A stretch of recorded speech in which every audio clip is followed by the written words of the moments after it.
Hello everybody and welcome back to the Retro Recall. I hope you're doing awesome. Today we have 3 more vintage PCs from eWaste. That's right, 3 more that we've been able to save. Now, are these trash? Did I make a mistake? Or are these treasure? What lurks in behind every one of these cases? So, what we're going to do today, we're going to take every one of these PCs individually, go over the contents of the PC, and see if we're going to be able to fire them up as they stand today. So let's get started. Okay, so here we are with system number 1. That's actually 2, so system number 1. And this particular system looks to be a very basic case. Now, this particular case I had when I was younger. This system was just a generic case by AOpen. I believe, and yeah, I mean, it was just one of their signature cases, and it's just an ATX case. This particular system doesn't seem to have an optical drive. Well, it does not have an optical drive, not seem. It does have a 3.5-inch floppy there, no problem. And we have ALC open badge in the front. So ALC was a Canadian business here that supplied. Heavily supplied the AOpen and Acer brand as well. I mean, they're still in business today, but again, just back in the 90s, this was a great looking case that I know that was used quite a bit. So let's go ahead and just swing it around to see what we can see from the back. So there's nothing on the sides. Again, a very basic case. We have most of our screws in here, which is good. So we have our ATX case here, and we have our power supply with the on-off switch, which is nice to have. We have our PS2, our USB serial printer, parallel, and then we have our VGA sound game port, and it looks to be a spare parallel port, serial port as well. So we're going to dig in and find out what that's about. It looks like there's some expansion here as well, which is interesting because for breakout cards that you would have in the system. So this must have been at the bridge of change here. So in terms of going from AT to ATX, and they were starting some legacy. So these cases were built to support some of those legacy boards. And then we have what looks like a 56, or I don't even know the speed of it, a modem here. And I'm guessing 56K just because it's something that I've always said. That's totally on me. And then we have our network card here as well. So that looks, and by the looks of the engraving in the back here, we have D-Link. Now, there is some writing on this particular case, which is nice that we have. Now, whether or not this is what's in the case or not, we're not sure, so we'll have to take a look. We have a Celeron 400, is what it states. Now, I do remember having some Celeron 400s back when I had built cases similar to this, and if I remember correctly, they were quite overclockable. Now, I mean, it's all relative terms, of course, when I say quite overclockable. Again, compared to their counterparts at the time. So it was a relatively budget CPU that you could take and overclock.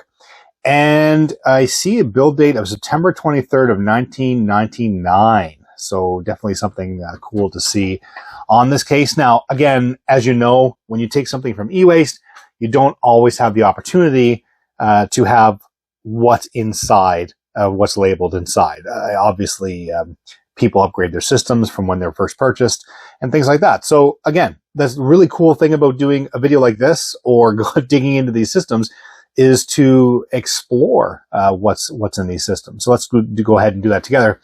So go ahead and just remove the side panel. And you're seeing this, again, like I did in my other video a couple videos ago. You're seeing this as I'm seeing this. I have not looked in these yet. None of this is scripted. And we just kind of head and look inside and see exactly what is inside this case together. Oh, it's hugged on there pretty good. All right. So we're missing a few components for sure. So I don't think, well, I mean, we might be able to fire this up if I get some RAM. So here we are. We have the ATX case. Go ahead and bring this in. Now, I mean, again, just the lighting is not wonderful at the moment. Let's see if I can get some additional light in there for the video.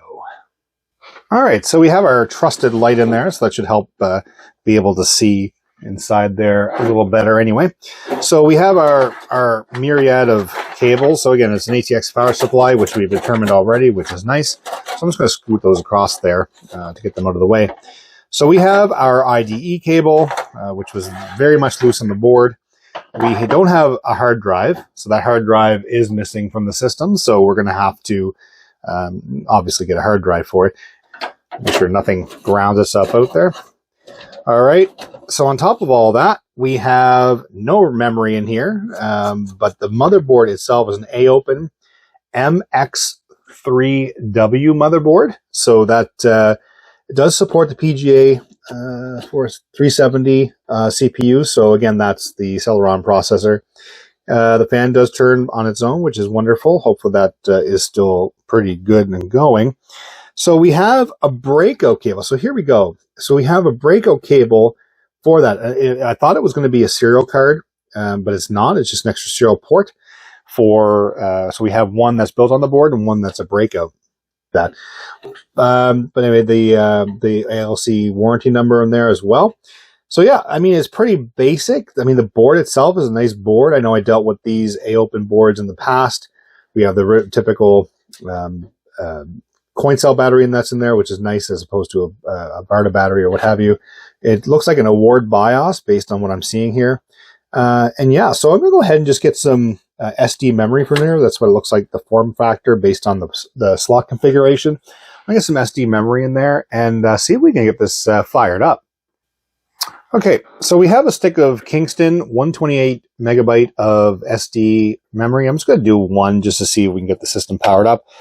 Before I do that, though, the board is the slot is pretty dirty here. So I'm just going to spray some deoxit in there just to make sure that we have good contact with the board here. All right, so I'm going to pop that in there and just make sure that gets in there nice and well. There we go. Oh, that slid right in there nicely, which is good. Give me a few moments and we'll get the Get bench set up and all ready for see if we can test out this system. Okay, so here we have the computer all set up on our bench with a monitor, keyboard, and mouse all hooked up. I have the power already hooked up as well. And we're going to go ahead and just go ahead and start this up. I mean, again, this hasn't been touched in, I don't know how many years this particular system hasn't been online. So I'm going to go ahead and just flick the switch in the back of the ATX power supply to on. Get everything kind of charged up there. Everything looks good so far. And no smoke. So let's go ahead and press the front of the button here, power. And we heard a post noise. And there we are. We have post. So I see we do have on the system here. Let's go ahead. It's nice that we can get the system working right away. First try. Let's go ahead here. Ignore the lighting, everybody. I apologize for that. It's one of the joys of filming during the day versus evening. Okay. So we have the main processor showing the Intel Celeron 400, which is pretty awesome. So it is saying what it is. It's picking up that stick of memory, no problem, which is great. And then part of that's shared for onboard video. It's showing the BIOS August 26th of 1999, which does coincide with September build of 1999, which is great.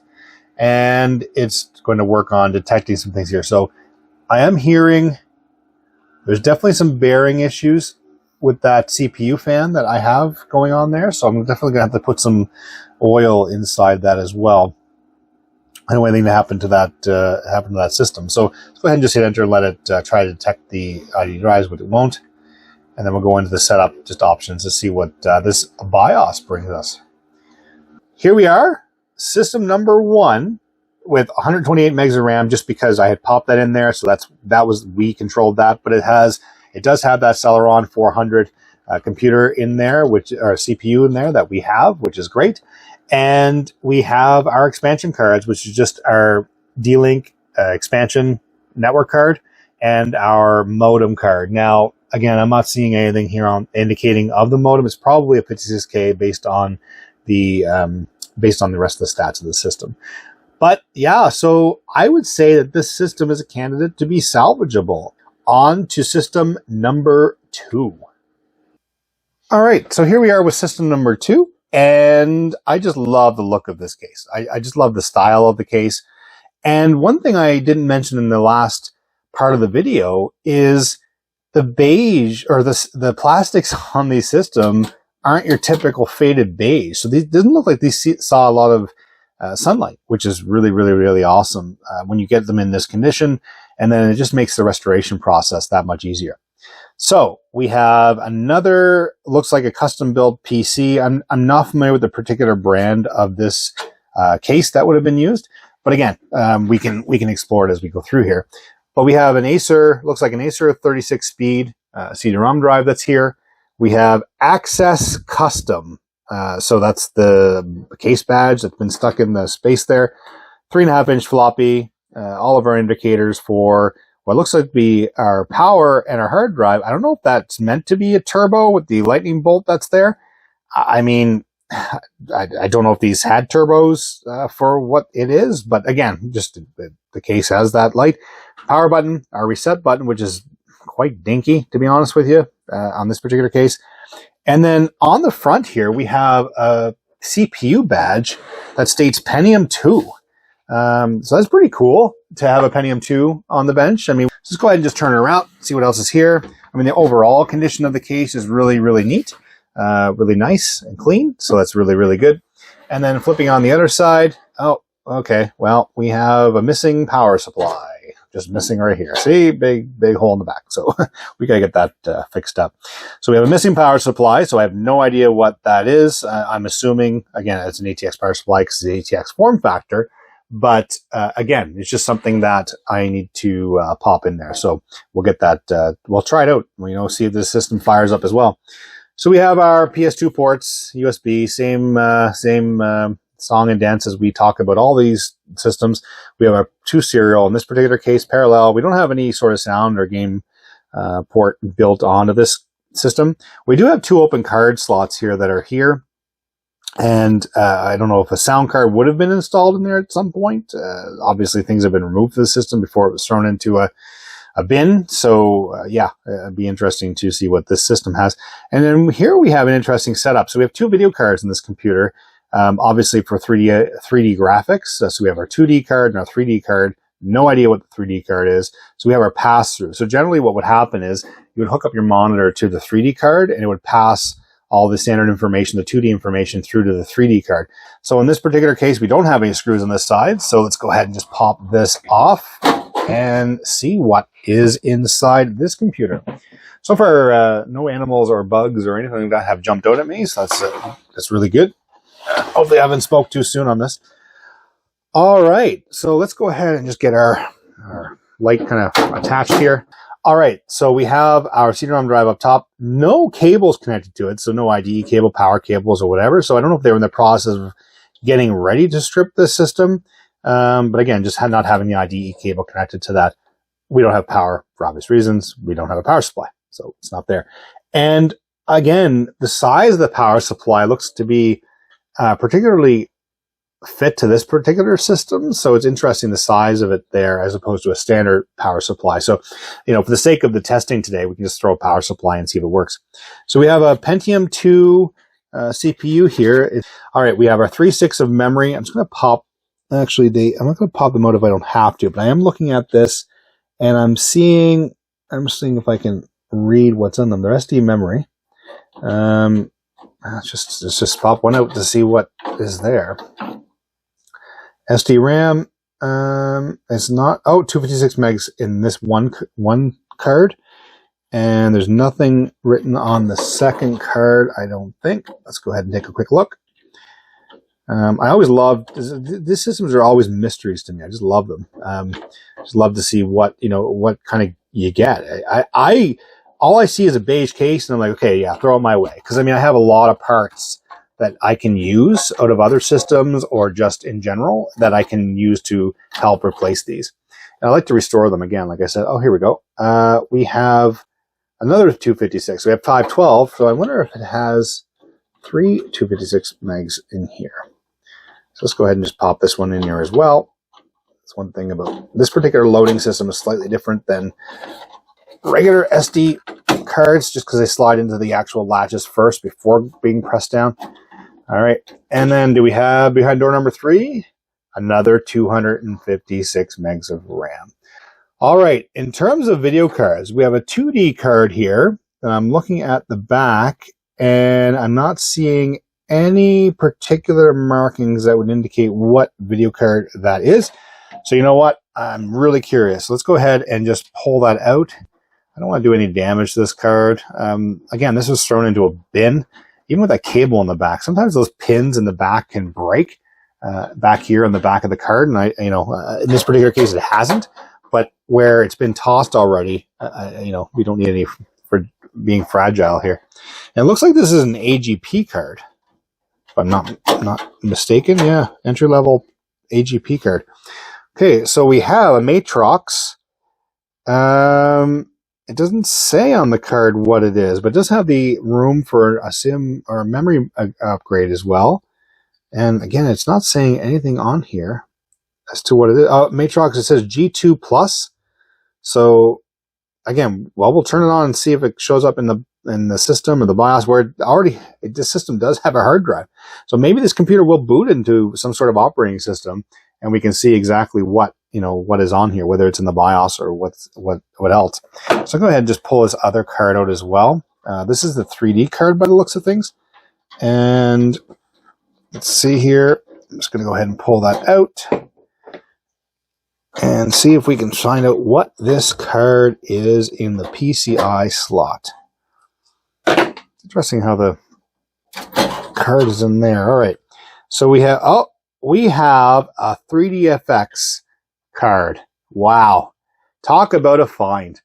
Again, complete e-waste just thrown around. And these cards obviously no longer made. 3DFX is sought after. We have a diamond 3DFX card. And in the particular model of the card I'm not seeing anything on here in particular. So we'll see what fires up when we turn on the system. See if I get a model number on here. Well, no, it is a 3DFX Diamond 3DFX Monster 3D 2 PCI 12 megabytes from Diamond Multimedia Systems. So there we go. We have a Monster 3D. I don't have one of these in my collection. I have a few 3DFX cards, but not one of these. So I'm very pleased to see that in the system. Whether or not it stays in the system or gets kind of moved on to another service for us, but yeah, no, that's really cool to see. So I'll go ahead and just pop these back in, and we can get see if we can get this system all fired up. Okay, so we're all set up back on the bench with the monitor plugged in, the keyboard and the mouse, just in case we get into an OS. I've gone ahead and hooked up a temporary power supply hanging out on the side here, and just kind of lazily, that's a word I'm making up today, lazily hooked up the ATX connector to the motherboard, and just for load and what have you, hooked up the hard drive. That is here, and again, not knowing what that hard drive is, there's no clear indicators on it, and I'm not going to just take that out of the system yet. So let's go ahead and just plug this power supply in, and first off, see if there's any smoke.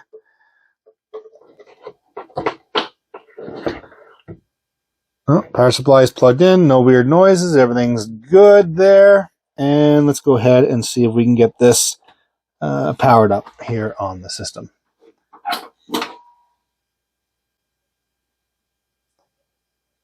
Nothing. Dead. Try it again. Oh. We have something this time. I hear the hard drive clicking away.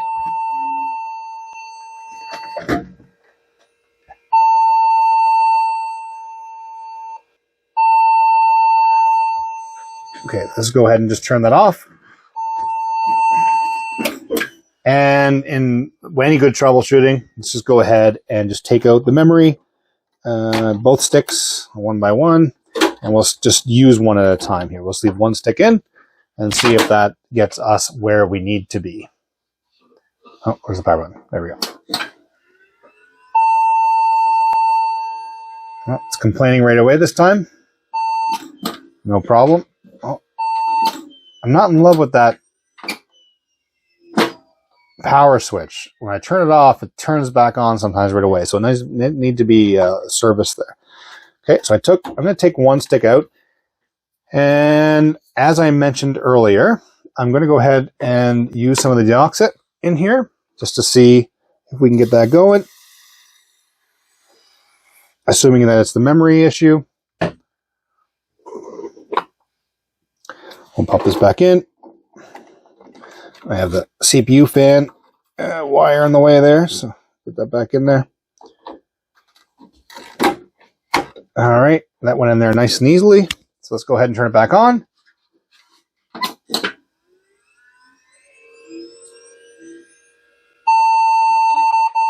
Oh.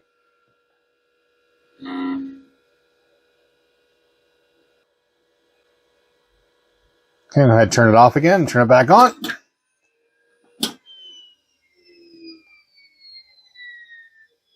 Okay.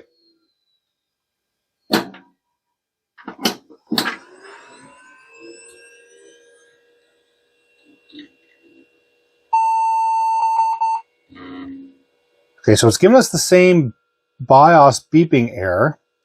I'm wondering now if it's a video card, if it's detecting a video card problem. Okay, let's go ahead and just power it off again.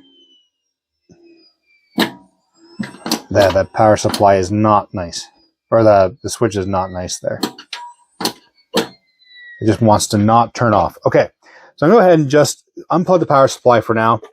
And we're going to go ahead and just take out the 3DFX card completely and get into just, in terms of troubleshooting, we're going to troubleshoot just the 2D card. Yeah, remember I told you it was just kind of thrown in there. When I plugged this in, I feel like the card is bent. Hang on a second here. I'm just going to move it up a little bit. All right. All right, let's go ahead and just turn it on. Oh, I forgot that I had unplugged the power. Safety first, all that good stuff. All right, here we go. Let it turn it on. Yeah, I really got to service that button. Oh, do we have post? We have post. Look at that. We have a Pentium 2 450 with 200. Oh, I believe it's going to be 256 megs of RAM. That's what I have in the system. Yeah. So I'm going to go ahead and just power this off because we're going to try to focus on getting that. So we know the 2D card works now. And I'm hoping that the 3D card wasn't the problem because, quite frankly, I'd like to use this card. Now, you're not seeing what I'm doing over here. I apologize. Got really excited when it was working and getting that. So all I've done is spray some deoxit in the slot. So I'm going to go ahead, and the PCI slot. I'm going to go ahead and put this in here as well. And it's not sitting too well on that, actually, to be honest with you. That was the one that it was in before I try. Let's just try it anyway and see if we can get it sitting well, as long as it's making the contact that we need. All right, that's a little better that time. There's a screw there just to hold it in place. I know we're just testing, but I just don't want it to cause any issues for me. Let's power it up. Do we get one single beep? One single beep. Awesome. That's a 3DFX card. We have 3DFX potential, 3DFX capability in this system now. So, awesome. Now, let's see. I'm going to go ahead and just turn it off again, see if we can get the other two sticks of RAM working. And yeah, see where we are. But we have video being passed through the 2D card to the 3D card, and it's working. Okay, all right. Turn this off. And let's get the other sticks of memory installed.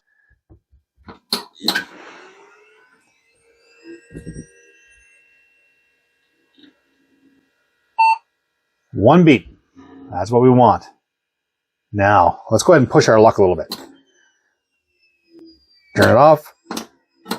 You're probably yelling at me on the screen going, no, it's working fine. I want to see what's on this system. But hey, let's try ahead and see if we can get this 256 additional megabytes of RAM in there. I really want to get at least 512 in this, depending on whatever OS is on there. Okay, let's go ahead and fire it up.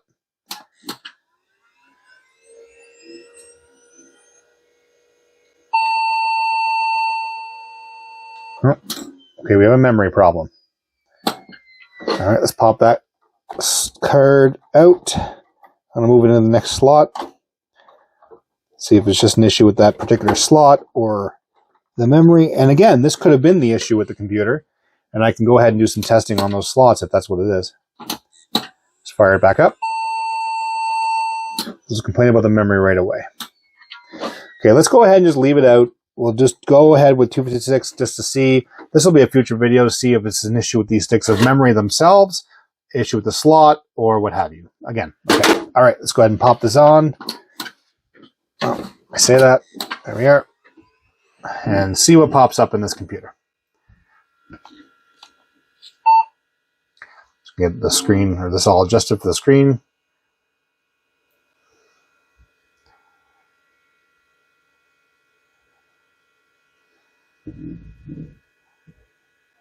So it does the full test. We'll escape. And we'll see if it boots into an OS. See if the hard drive's good or not. It detects quantum fireball. 12.7. Floppy disk fail. Checksum error. Defaults loaded. So the floppy disk is failing because I do not have the power plugged into the floppy drive, which is fine. Let's go ahead and skip that, see if it'll allow me. This is the Pentium 2 system. Does it look Windows 2000? No, Windows XP. Look at that. Windows XP on this system running a Pentium 2 450. I can't remember if I ever ran Windows XP on a system, on a Pentium 2 system, to be honest with you. Obviously, it wasn't turned off. We'll skip disk checking for now. I don't plan on keeping this operating system anyway. Oh, wow. That did not sound good. Did not look good, but still loading. Timer date is not working. We know that. That's fine.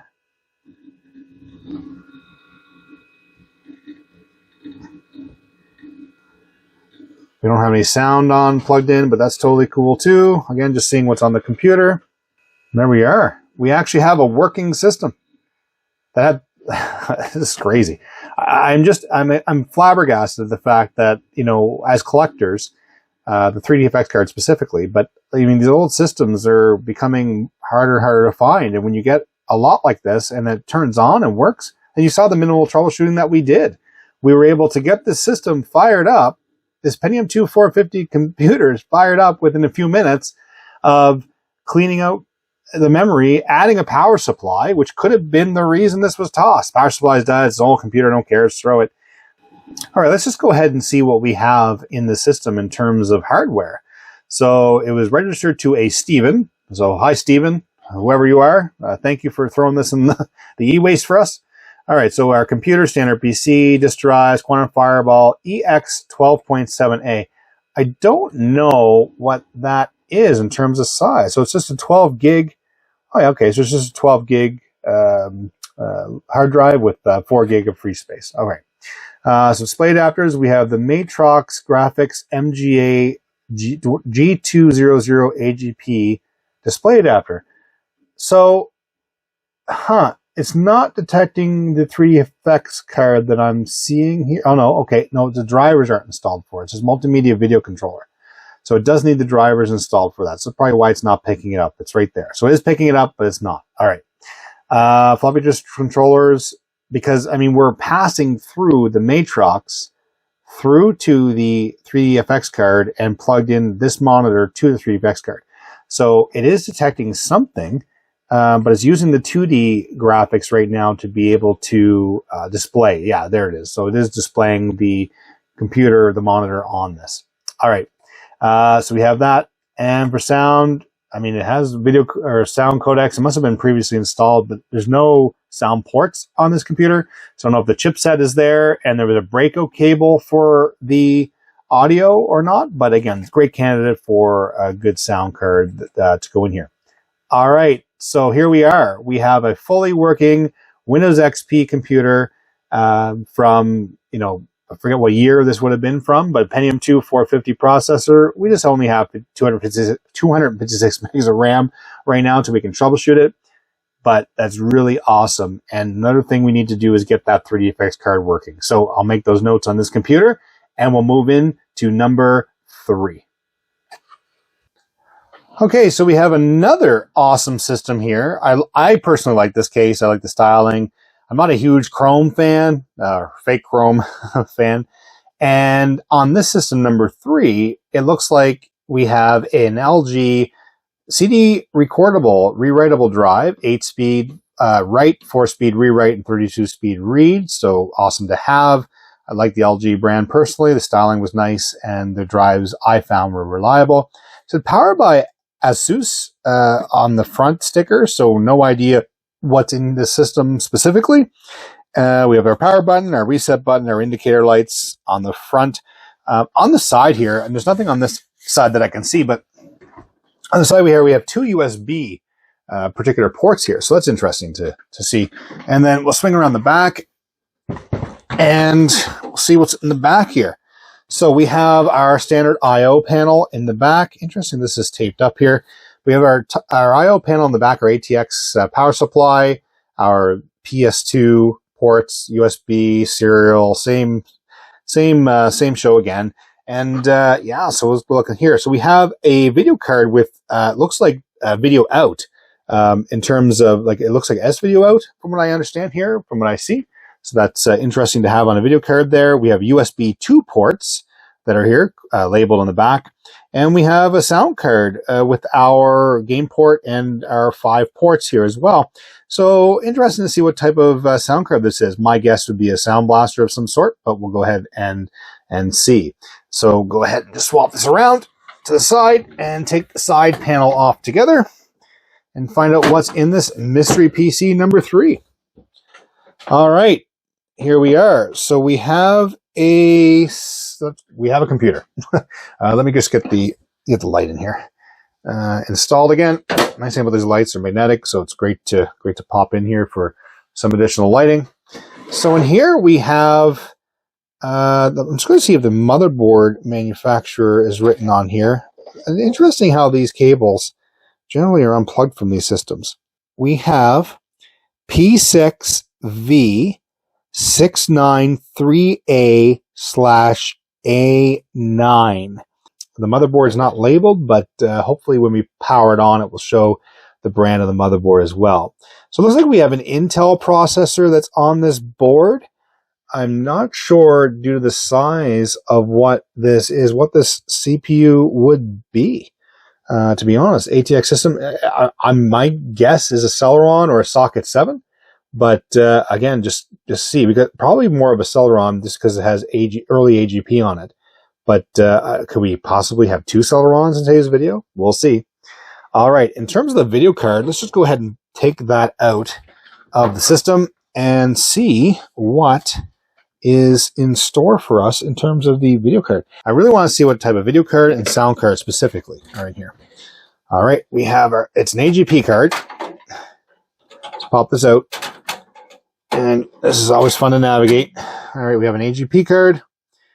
And this looks like to be a GeForce FX 5200 128 megabyte DDR video card. So it's not too bad. Not bad for a find in this system. And we have our PS2, long day, USB 2 in there. And then we have, based on the color of the silk screen or the PCB, my gut feeling is that this is a Sound Blaster Live card, very similar to the video that I had done recently. Let's pop this around. Sure enough, there we are. We have a Sound Blaster Live sound card. Awesome. Model SB0060. I always love these cards. Just love the card. Good performance. A lot of mixed feelings, of course. I have a lot of people. I read up a lot of things on these that some people aren't so happy with them. But, I again, not having it. It has the emulation for DOS support, for the DOS gaming and all that good stuff.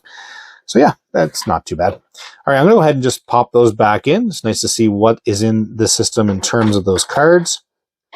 And on the right there, we have our, obviously our CD-ROM drive, or our CD burner, I should say, that's in there. And for a hard drive, it's a Samsung, it looks to be a 40 gigabyte Samsung card. And this random wire just kind of sitting in here. So I'm just going to take that out because I don't want to cause any issues in the system with grounding or whatever. But yeah, just a random card. We'll get that out of there. And we'll pop in our video card again, just to get that in space for what we need to do here. There we are. We have that in there. And we'll get that installed with the screw on the outside. And for memory, let's just take out one. Every time I play with this memory, as you've seen in the other two videos, I run into problems. But hey, that's what the fun of this is, right? That's why you guys are all watching.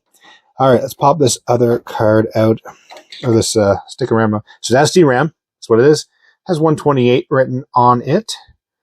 Yeah, 128 megabytes of RAM. So my gut feeling is it has 256 megabytes of RAM in this computer. We'll pop that back in. We're going to pop in the power supply to the motherboard there, and we'll pop in power to the hard drive, which is moving all over the place. So we'll just pop that in there. Put my hand behind it. I'm not going to plug in the CD-ROM drive. There's no need. I'm not doing anything with that. All right, we have everything. It looks like everything's plugged in there properly. So let's go ahead and get it plugged in to the monitor, keyboard, and mouse. Okay. Here we are again. We have the computer all plugged into the keyboard, monitor, and mouse here. Let's go ahead and just hit the power button on the front and just rip the Band-Aid off and see what happens.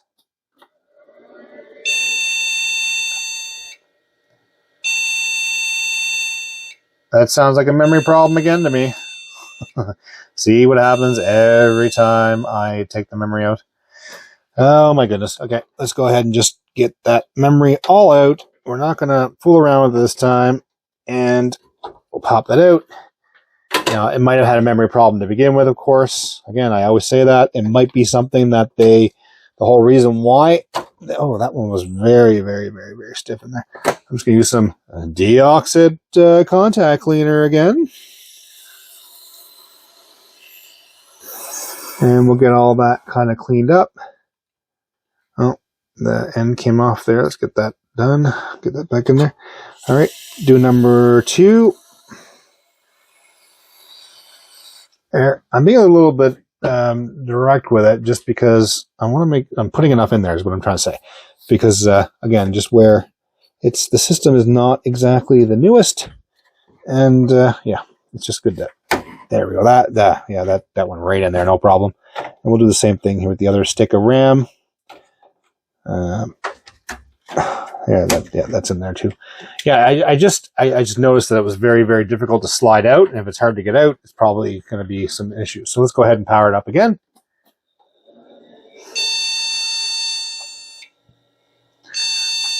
That is, again, a memory problem. Let's just pop out one of those sticks and see if we get any life out of it. There we are. Let's turn it on.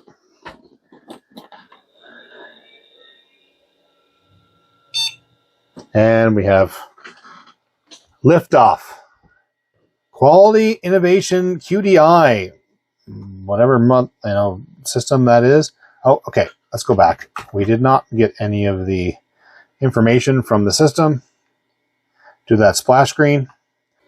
Okay. So we've gone ahead and gone into the CMOS setup. Now, I want to rewind a bit about this particular motherboard because I took a few moments just a moment ago to look up this motherboard on the RetroWeb, and it's actually quite awesome. It is a Pentium 3 motherboard, which I was not aware of, and it was, let me just bring it up here. It is a Pentium 3 QDI motherboard. Advanced 9. So it supports the Celeron PPGA. So I did mention that I thought it might have been a Celeron computer, but it is a Pentium 3.